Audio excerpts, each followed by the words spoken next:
কি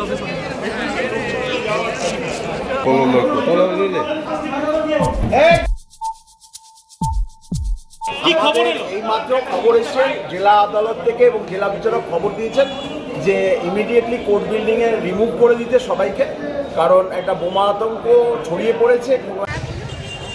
আমি মাঝে মাঝেই আমার প্রতিবেদনে আপনাদের একটা কথা প্রায়ই বলি যে আর কত কি আপনারা এই রাজ্যে দেখবেন মমতা বন্দ্যোপাধ্যায়ের রাজত্বকালে, আর কতটা দেখলে আপনাদের চৈতন্য হবে এবং আপনারা ওই জেগে ঘুমিয়ে থাকা ঘুম থেকে জেগে উঠবেন।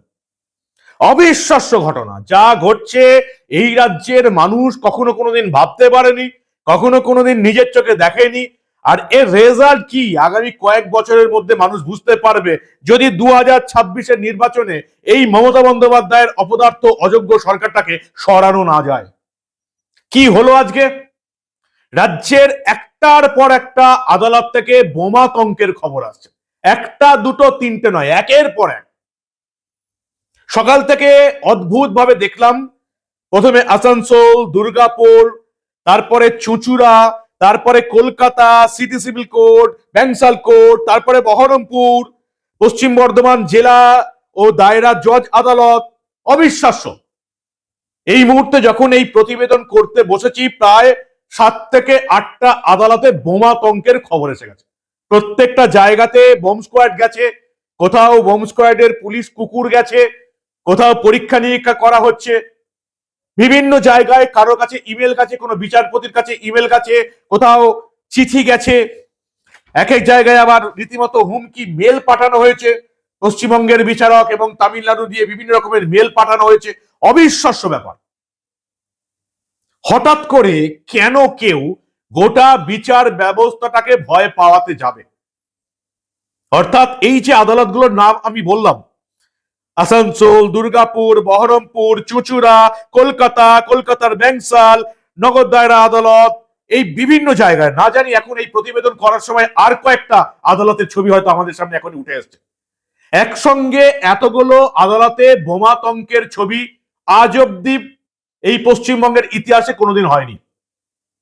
এর আগে বিভিন্ন জায়গায় হয়তো কোনো জায়গায় কোনো আদালতে কোনো বিশেষ অপরাধীর বিচার চলছে, সেখানে ভয় দেখানো হয়েছে, হুমকি দেওয়া হয়েছে আইনজীবীদের, বিচারপতিদের, এরকম ঘটনা ঘটেছে। কিন্তু একসঙ্গে এতগুলো আদালতে বোমাতঙ্কের খবর দিয়ে গোটা বিচার প্রক্রিয়াটাকে, বিচার ব্যবস্থাটাকে একেবারে হুমকির মধ্যে ফেলে দেওয়া, ভয়ের মধ্যে ফেলে দেওয়া সমস্ত আদালত, এই যে নামগুলো আমি করলাম, আবার বলছি আসানসোল, দুর্গাপুর, বহরমপুর, চুঁচুড়া, কলকাতার বিভিন্ন কোর্ট, সব আদালতের কাজকর্ম এখন বন্ধ হয়ে গেছে, সবাই বাইরে বেরিয়ে এসছেন। এই মুহূর্তে পুলিশ কুকুর এবং পুলিশের বোম স্কোয়াড চেক করছে সব জায়গায়। একসঙ্গে পুরো বিচার ব্যবস্থাটাকে ভয় দেখানোর ব্যবস্থা কেন? কোন উত্তর আছে? এখন অব্দি এই প্রশ্নের অফিসিয়াল কোনো উত্তর পাওয়া যায়নি। প্রশ্নের উত্তর দেবে কে? রাজ্য পুলিশ এবং কলকাতা পুলিশ। তারা এতটাই অযোগ্য এবং অপদার্থ, তৃণমূলের চটি চেটে চলা ছাড়া তাদের কোনো কাজ নেই। তারা এই প্রশ্নের আসল উত্তর দেবে বলে, দিতে পারবে বলে আমি অন্তত বিশ্বাস করি না। এবার আমাদের এই প্রশ্নের উত্তর বার করতে হবে যে একসঙ্গে পশ্চিমবঙ্গের এতগুলো আদালতে বোমাতঙ্কের খবর কে রটালো, কেন রটালো, কি প্রয়োজন পড়লো এই সময়? আজকের দিন কি? আজকের দিন কেন? আজকের দিনে সমস্ত বিচার বিভাগ, জেলা জাজ, সেশন জাজ, বিচারপতি, অবসরপ্রাপ্ত বিচারপতি, তারা বসেছেন এসআইআর এর নথি চেক করতে। কাল থেকে শুরু হয়ে গেছে। আজ থেকে তারা বিচার বিভাগীয় পুরো ব্যবস্থাটা এসআইআর এর নথি চেক করতে বসেছে। আমার আগের প্রতিবেদনেই আমি আপনাদের দেখিয়েছি, সুপ্রিম কোর্টে আজকে বিশেষ শুনানি হয়েছে এবং সেখান থেকে জানা যাচ্ছে যে ঝাড়খণ্ড, ওড়িশা, বিহার থেকে প্রাক্তন বিচারপতিরা, বিচারকরা, সেশন জাজরা আসছেন এই রাজ্যে নথি চেক করতে। বিহার, ঝাড়খণ্ড, ওড়িশার সেই সমস্ত হাইকোর্টের প্রধান বিচারপতিদের নির্দেশ পৌঁছে গেছে সুপ্রিম কোর্টের প্রধান বিচারপতি সূর্যকান্তর কাছ থেকে। তিনি বলেছেন যে কলকাতা হাইকোর্টের প্রধান বিচারপতির কাছ থেকে যদি কোনো আবেদন আসে, তাহলে আপনারা প্রাক্তন বিচারপতি বা জেলা জাজ, সেশন জাজ, বিচারক যতটা পারবেন পাঠাবেন, এসআইআর এর নথি চেক করতে হবে। গতকাল দুটো বৈঠক হয়েছে, একটা কলকাতা হাইকোর্টে, একটা নির্বাচন কমিশনে। বিচার বিভাগীয় থেকে যারা এসছেন, জেলা জাজ, সেশন জাজ, প্রাক্তন বিচারপতি, রেজিস্ট্রার জেনারেলের কর্মীরা যারা আছেন, বিচার বিভাগীয় কর্মীরা, তাদেরকে ট্রেনিং দিয়েছে জাতীয় নির্বাচন কমিশন। এখানে মুখ্য নির্বাচন আধিকারিকের দপ্তর ট্রেনিং দিয়েছে কিভাবে নথি চেক হবে, কোন 13টা নথির মধ্যে চেক হবে? আর আজকে সকালে সেই বিচার বিভাগীয় পুরো ব্যবস্থাটাকে ভয় পাওয়াতে একের পর এক আদালতে, জেলা আদালত একের পর এক আদালত এবং কলকাতায় একের পর আদালতে বোমাতঙ্ক। কি বুঝছেন? পুরো বিচার ব্যবস্থাটাকে ভয় দেখাতে কারা চেষ্টা করছে?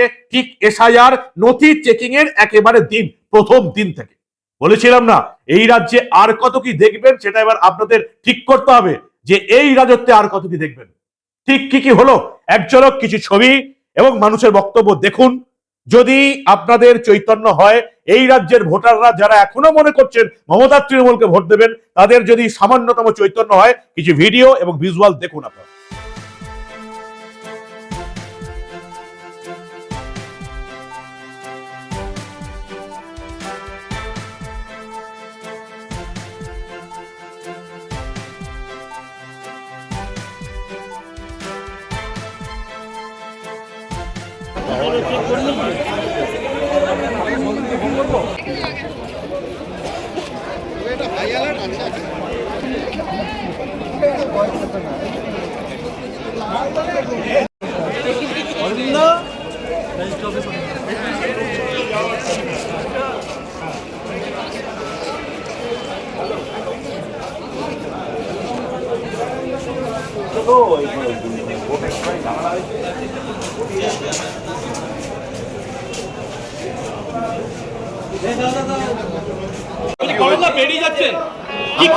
এইমাত্র খবর এসছে জেলা আদালত থেকে এবং জেলা বিচারক খবর দিয়েছেন যে ইমিডিয়েটলি কোর্ট বিল্ডিং এ রিমুভ করে দিতে সবাইকে, কারণ একটা বোমা আতঙ্ক ছড়িয়ে পড়েছে। কোনো একটা ফোন এসেছিল ওরকম যেখানে আদালতে বোমা রাখা আছে বলে হুমকি দেওয়া হয়েছে। দুর্গাপুর মহকুমা আদালতেও, জেলা আদালত এবং দুর্গাপুর মহকুমা আদালত। সুতরাং এই অবস্থায় বোম স্কোয়াড আসছেন, তারা একটা স্যানিটাইজার করার পর আবার কোর্ট চালু। আপাতত কোর্ট বন্ধ। আপাতত কোর্ট বন্ধ না, কোর্টে কাজ বন্ধ রাখা আছে, কর্ম কিছুক্ষণের জন্য বন্ধ রাখা আছে। জানি পশ্চিমবঙ্গে আজকে মায়েরা সুরক্ষিত নেই, যুবকরাও সুরক্ষিত নেই, বৃদ্ধরাও সুরক্ষিত নেই, কারণ ধর্ষক হয় বৃদ্ধরাও। আবার কোর্টের জায়গাতে উকিলরাও সুরক্ষিত নেই, জজরাও সুরক্ষিত নেই। এর নাম পশ্চিমবাংলা, এর নাম এগিয়ে বাংলা। সারা বাংলায় বোমে আগুন হচ্ছে, বোমের বারুদ চলছে, বোমের কারখানা চলছে। কি করবেন? আমরা আগেও বলেছি, আজও বলছি, এই বাংলা আর তৃণমূল নেত্রী বাঁচাতে পারবেন না। কারণ গুন্ডা, ক্রিমিনাল, মাফিয়া, জঙ্গিদের আশ্রয় হচ্ছে পশ্চিমবঙ্গ। সেই পশ্চিমবঙ্গে ভালো হতে পারে না। আমরা খবর পেয়ে ছুটে এসেছি, মানুষকে বহু সাবধান হন। তৃণমূল কংগ্রেস সামনে ইলেকশন আছে, এর মধ্য দিয়ে বাংলার মানুষকে ভয় দেখানোর চেষ্টা করছে। কোনো ভয় পাওয়ার কারণ নেই। সেন্ট্রাল বাহিনী ঢুকছে, তল্লাশি হবে। তল্লাশির কারণে বিভিন্নভাবে জঙ্গিরা তারা বিভিন্নভাবে মানুষকে ভয় দেখিয়ে আতঙ্ক করার চেষ্টা করছে। পশ্চিমবঙ্গে বোমের কারখানা তৈরি হয়েছে, বারুদের কারখানা তৈরি হচ্ছে, দুষ্কৃতীদের স্বরাজ্য হচ্ছে পশ্চিমবঙ্গ, উগ্রপন্থী স্বরাজ্য পশ্চিমবঙ্গ। তার মানুষ কেউ নিরাপদ নয়, উকিলও কেউ নয়, ব্যারিস্টারও কেউ নয়। এই বাংলাকে মুক্ত করতে হবে নেত্রীকে, তার বাংলাকে সুখে থাকতে পারবে। শুনেছি যেটা আমাদের কোর্ট আমাদেরকে নির্দেশ দিয়েছেন, আমাদের কোর্ট যারা আছেন, আমাদের কোর্টের যারা জজ সাহেবরা আছেন, তারা আমাদেরকে নির্দেশ দিয়েছেন নিচে চলে আসার জন্য। কেন কি নির্দেশ, মানে কি কারণ বলছে? কি কারণ? বোমাতঙ্ক একটা ঘটনা, বোমাতঙ্ক ব্যাপারটা হয়েছে, এটা আমাদের কাছে খবর আছে। কিন্তু যেহেতু কোর্ট আমাদেরকে নির্দেশ দেওয়া আছে, আমরা নিজে এসেছি, আমাদের কাছে এটাও খবর আসছে কোর্টই বলেছেন আমাদেরকে যে হয়তো সম্ভবত বোম স্কোয়াড আসছে। যতক্ষণ না স্যানিটাইজ হবে ততক্ষণ পর্যন্ত আমরা নিজেই থাকতে আমাদেরকে নির্দেশ দেওয়া হয়েছে। কোথাও বোম প্ল্যান্ট করা হয়েছে এবং একটা সময় সেটাকে হয়তো করা হবে। এটা মেবি এ হোক্স কল, কিন্তু আমরা সবার সিকিউরিটির জন্য আপাতত সেফটি সিকিউরিটি মেজারটা নিচ্ছি। বোম স্কোয়াড এসে গেছে এবং এখানে এসে গেছে, তাদেরকে এখানে করা হচ্ছে, আর কিছু না। আপনাদেরও সহযোগিতা চাই। একটু দেখানো কি কথা আছে? হ্যাঁ, সেটা একটু দেখানো।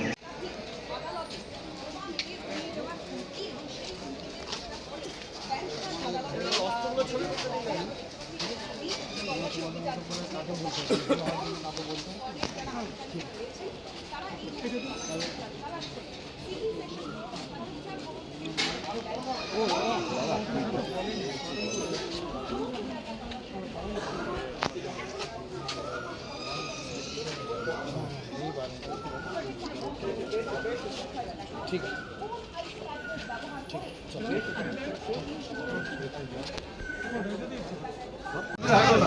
দাঁড়ানো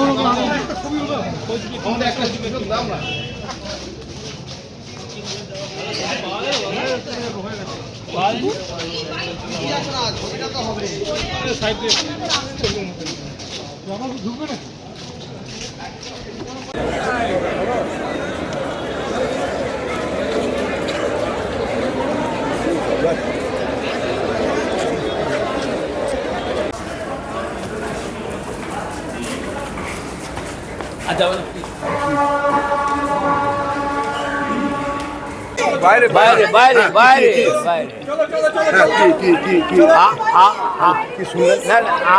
আমি তো আপনাদেরকে মরতে দেবো না, আমরা তো মরতে দেবো না। আপনারা চলুন, তারপর আমরা যাব।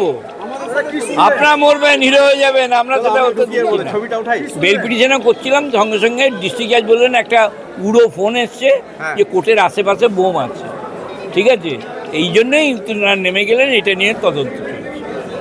পুলিশ এসছে, বোম স্কোয়াড এসছে, কোর্টে কি কাজ করবো তাহলে? এখন আপাতত সমস্ত হাকিম এক জায়গায় রয়েছে। বোম শুনলে কি আর লোকে কাজ করবে? পুলিশ এসছে। আচ্ছা, সবার উদ্দেশ্যে বলছি, প্লিজ এই প্লেসটা খালি করে দেন আপনারা। কোঅপারেট করুন আমাদের সঙ্গে, প্লিজ এই প্লেসটা খালি করে দেন, প্লিজ প্লিজ। অ্যাডভোকেট সাহেবরা আছেন, ম্যাডামরা আছেন, সবার জন্য বলি, প্লিজ কোঅপারেট উইথ আস।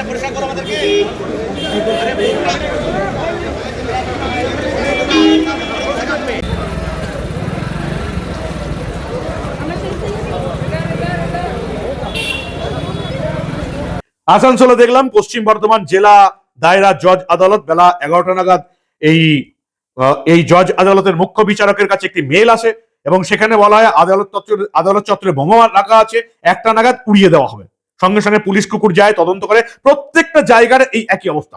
আমাদের এখানে ব্যাংসাল কোর্ট, নগর দায়রা আদালত, বোমাতঙ্কে কোর্টরুম থেকে সমস্ত আইনজীবীদের বের করে দেওয়া হয়েছে। বিচার ব্যবস্থা পুরো থমকে গেছে। দুর্গাপুরেও একই ঘটনা, বহরমপুরেও একই ঘটনা, হুগলির চুঁচুড়া আদালতেও ওই একই ঘটনা। সমস্ত জায়গায় বিচার বিভাগ একেবারে বন্ধ হয়ে গেছে। সমস্ত কমিশনাররা ব্যাপারটা দেখছেন, চন্দ্রনগর পুলিশ কমিশনারেট ব্যাপারটা দেখছে, কলকাতায় দেখছে ব্যাপারটা, বিভিন্ন জায়গায় পুলিশ এই ব্যাপারটা খুঁজে বার করার চেষ্টা করছেন যে এই আতঙ্ক ছড়ানোর কারা আতঙ্ক ছড়াচ্ছে। সমস্ত কোর্টে, সমস্ত আদালতে একসঙ্গে মেল পাঠিয়ে, চিঠি পাঠিয়ে, এই হুমকি ইমেল পাঠিয়ে কারা বিচার বিভাগীয় পুরো ব্যবস্থাটাকে ভয় পাওয়ানোর চেষ্টা করছে কারা। সব জায়গায় আমাদের এখানে সিটি সিভিল কোর্ট বা নগর দায়রা আদালত বোমা রাখা হয়েছে, 2টো বিল্ডিং খালি করে দেওয়া হলো। ব্যাংসাল কোর্ট বোমা রাখা হয়েছে, 2টো বিল্ডিং খালি করে দেওয়া হলো। ঠিক এসআইআর এর নথি চেক করার শুরুর দিন সমস্ত বিচার বিভাগীয় কর্মীদের, জাজদের, বিচারকদের রীতিমতো ভয় পাইয়ে দেওয়া হলো যে ভাই কোর্টে উড়িয়ে দেওয়া যেতে পারে আরডিএক্স এবং বোমা লাগিয়ে। কারা করলো, কেন করলো, কিভাবে করলো, কিসের জন্য করলো? এই উত্তর মমতা বন্দ্যোপাধ্যায়ের পুলিশ, রাজ্য পুলিশ এবং কলকাতা পুলিশ আদৌ দিতে পারবে বলে আপনাদের কি মনে হয়? আমার ব্যক্তিগতভাবে মনে হয় না যে এই প্রশ্নের উত্তর কলকাতা পুলিশ বা রাজ্য পুলিশ দিতে পারবে। কারা এই হোক্স মেল দিল, এই তদন্ত আদৌ কলকাতা পুলিশ পাঠাতে পারবে কিনা, উদ্ধার করতে পারবে কিনা আমি জানি না। একের পর এক ঘটনা, ভাবা যায় প্রত্যেকটা আদালত, জেলা আদালত এবং কলকাতায় ব্যাংসাল কোর্ট এবং সিটি সিভিল কোর্ট, কি হচ্ছে এই অবস্থাটা? বিচার বিভাগীয় পুরো ব্যবস্থাটাকে ভয় পাওয়ানোর চক্রান্ত। একসঙ্গে পুরো বিচার বিভাগটাকে ভয় পাওয়ানো যাচ্ছে ঠিক এসআইআর নথি চেকিং শুরু হবার দিন থেকে। ইতিমধ্যে আপনারা জানেন, আপনাদের দেখিয়েছি 12 পাতার যে নথি, এই যে কয়েকশো বিচারক, বিচারপতি, বিচার বিভাগীয় যারা কর্মী তাদেরকে নিয়োগ করা হয়েছে, এরকম 12খানা পাতা আছে। তাদের এপিক নাম্বার দিয়ে, তাদের নাম দিয়ে জুডিশিয়াল অফিসারদের নাম বের করে দেওয়া হয়েছে। তারা আজ থেকে এসআইআর এর কাজ শুরু করে দিয়েছেন, নথি চেকিং শুরু করে দিয়েছেন।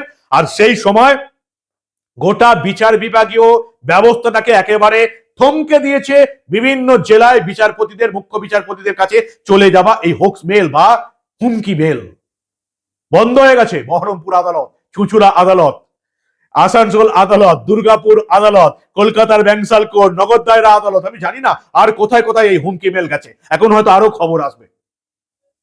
কিছু বুঝছেন? পুলিশ রিপোর্ট দেওয়ার আগে আপনারা কিছু বুঝতে পারছেন? আমি জানি আমরা কেউ বিশেষজ্ঞ নই, আমরা খুব সাধারণ মানুষ, আমরা পুলিশ কর্তা নই, আমরা বিচার বিভাগে অফিসার নই, আমরা জুডিশিয়ারিতে কেউ জড়িত নই, কিন্তু সাধারণ বুদ্ধি তো আছে। আজকে এই বিচার বিভাগটা পুরোপুরি এসআইআর এর নথি চেক করবে। সেশন জাজ, জেলা জাজ, জুডিশিয়াল ম্যাজিস্ট্রেট, রেজিস্ট্রার জেনারেলের লোকজন, এই জুডিশিয়াল নথি চেক করবে, বাইরে থেকে বিচারক বিচারপতি আসছেন তারা নথি চেক করবেন। ঠিক সেই আজকের দিনে এই রাজ্যের জেলার বিভিন্ন আদালতে বোমাতঙ্ক, কলকাতার আদালতে বোমাতঙ্ক, পুরো বিচার বিভাগীয় ব্যবস্থাটাকে ভয় দেখানো হলো। কেন হলো, কারা করলো, এই প্রশ্নের উত্তর মমতা বন্দ্যোপাধ্যায় পুলিশ আমাদেরকে দিতে পারে কিনা, তার জন্য আমরা অপেক্ষা করে বসে থাকবো। কিন্তু আপনারা কি বুঝতে পারছেন যে আজকের দিনে যেদিন এসআইআর এর নথি চেক করছে বিচার বিভাগ অফিসাররা, সেই দিন পুরো বিচার বিভাগটাকে ভয় পাইয়ে দেওয়ার নেপথ্যে কারা আছে? আপনারা কি বুঝতে পারছেন? যদি বুঝতে পারেন তাহলে আপনাদের মতামত, মূল্যবান এবং গুরুত্বপূর্ণ মতামত জানান দা নিউজ বাংলার কমেন্ট সেকশনে। দেখতে থাকুন দা নিউজ বাংলা। আমরা আবার এই রাজ্যে ঘটে যাওয়া এই ধরনের অনেক গুরুত্বপূর্ণ ঘটনায় চেপে রাখতে দেব না।